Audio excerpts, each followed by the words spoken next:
Let's enter this now. Party leader Julius Malema says the EFF is focused and driven by its mission to win the 2024 general elections. During a media briefing, he detailed the party's assessment of the national shutdown on Monday and the Red Berets' future plans about South Africa's economic recovery. Newzroom Afrika's Mohlaoli was at that briefing and filed this report for us. Setting the record straight. In response to media questions over how long the national shutdown was actually meant to last.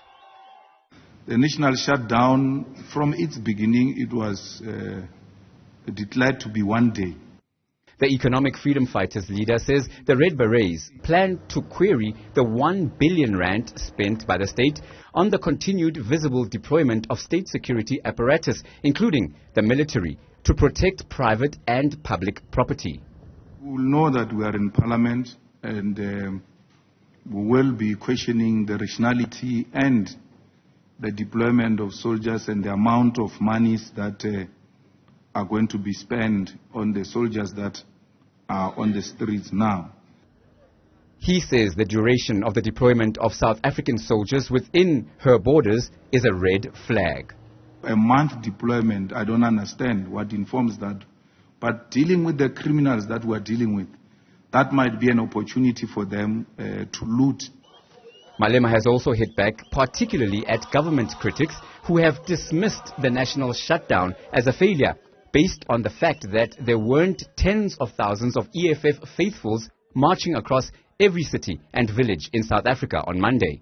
Malema points out, though, that the aim of the national protest was for the nation's main economic drivers to be halted. The assurance of the President of South Africa that it will be business as usual were ignored by the people of South Africa, confirming that he lacks the legitimacy to lead our nation.